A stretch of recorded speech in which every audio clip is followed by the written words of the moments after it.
Following the Battle of Endor, many stormtroopers surrendered, fled, or were captured by the New Republic. Some tried to live normal lives, while others were arrested and even faced trials. Others were rehabilitated. But did you know many that fled became one of the biggest threats that the New Republic government ignored for way too long? And The Mandalorian Season 4 is about to show us the consequences.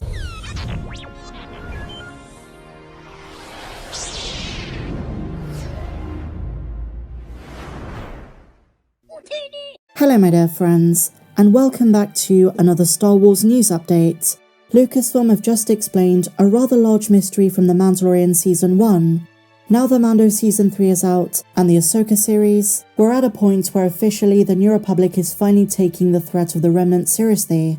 Moff Gideon, and the Mandalore subplot, and now Thrawn's return to the galaxy. But it took the New Republic quite some time. But here is something to keep in mind. After Return of the Jedi, there were still plenty of Remnant Stormtroopers roaming the galaxy, and a question that fans of The Mandalorian but also the Aftermath trilogy have been wondering for some time is why didn't they do more to track them down? After an initial inquisition, the New Republic slowly became complacent. They reprioritized, cut funding to search committees, and assumed any remaining troopers were not a threat. But now, Lucasfilm have explained the New Republic's mindset, why they did this, why they stopped. It's no surprise to anyone. The New Republic was so convinced the Empire was defeated they didn't expect any kind of big remnant threat. After the destruction of the second Death Star, and with both Palpatine and Vader dead, the New Republic was set to begin the arduous task of bringing peace and prosperity, especially prosperity, back to a galaxy that needed hope. And after a final decisive victory at the Battle of Jakku,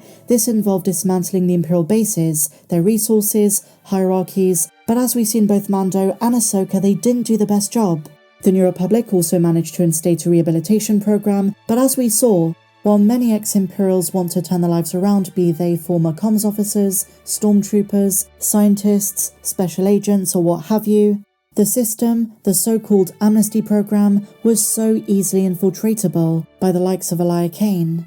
She's probably not the only Imperial spy working for the Shadow Council, something which at this stage is still hidden to Mon Mothma, Senator Xiono, and the wider New Republic. There is absolutely a false sense of security, and despite some New Republic senators warning of a resurgence of a bigger remnant attack down the line, most did not listen. They may not have known the full extent of Gideon's cloning, or the return of Thrawn, but prior to Mando Season 3 and even Season 2, they did know about holdout stormtroopers, what we call remnant stormtroopers, and some of these would prove to be rather dangerous. There was a substantial number of stormtroopers operating openly in the Outer Rim. If there were a reorganized remnant, which we know there is now, there were thousands of still loyal Imperial stormtroopers who would join their ranks and help to rebuild the Empire of old. So why didn't the New Republic do more to stop them? Well, as I say, we now have a canon reason. The novelization says this: walking in, Din Djarin found 4 stormtroopers in dusty, battle-scarred armor surrounding him.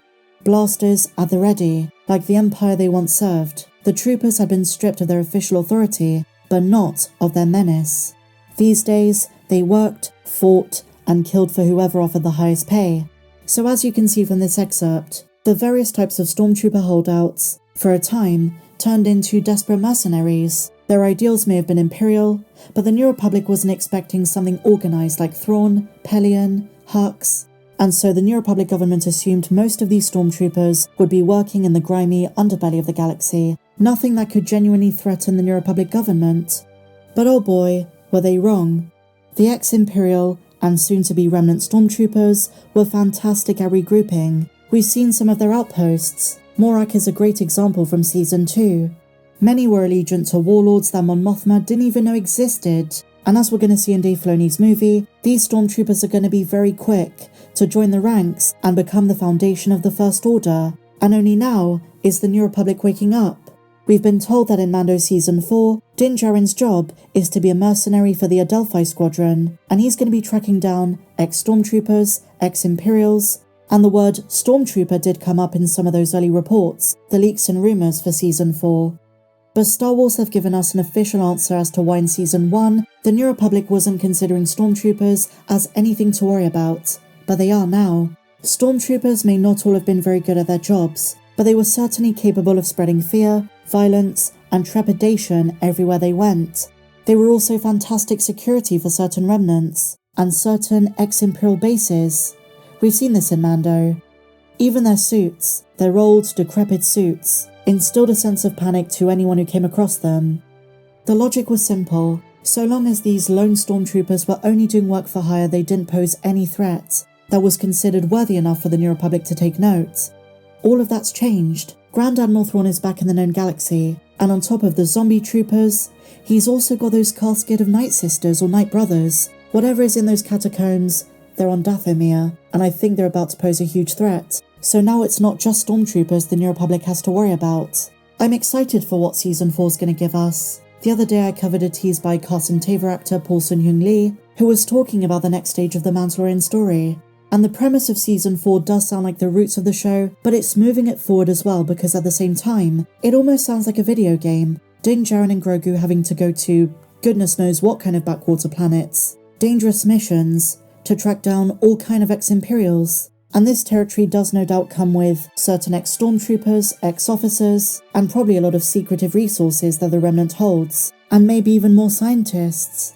But I've said it before and I'll say it again, the narrative that's going to be set up in Season 4 is going to dictate the future of how Filoni's story goes. And staying on the subject of Mando, my dear friends, we have a massive tease by Brendan Wayne, the body stunt double for Din Djarin, who celebrated Season 3's massive streaming success. I covered that piece of news in my last video. Filming is set to begin rather soon on the 4th season.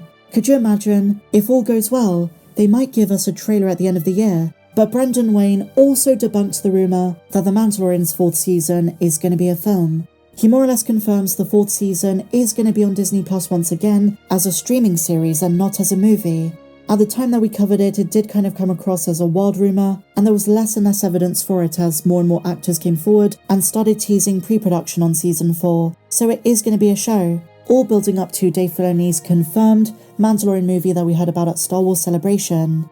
And as I say, despite being met with mixed reviews, The Mandalorian's 3rd season has continued to prove there is still a demand for Star Wars at a time where things do seem a bit quiet. We haven't had a proper trailer for anything in quite some time. But diehards and casuals are still invested in the Mandalorian story. We're not getting any Mando this year though. We do have a Mandalorian series, Skeleton Crew, near the end of the year, but nothing in regards to Din and Grogu on their Season 4 adventures. It's good to know though, with the strikes over, things are getting back to normal. And that's really exciting because, from experience, as someone who's been covering The Mandalorian since before Season 2, we do get some really exciting, wild and crazy reports and rumours. Some turn out to be true, some end up being false, way before the season is out. So I'll be interested to see what comes out of production there. And obviously Making Star Wars and Bespin Bulletin tend to provide some set photos, as well as some interesting details they've heard. I'll be covering all of it as it releases, so please be sure to subscribe if you've not done so already. And if you enjoyed this one, please be sure to give me a big fat thumbs up,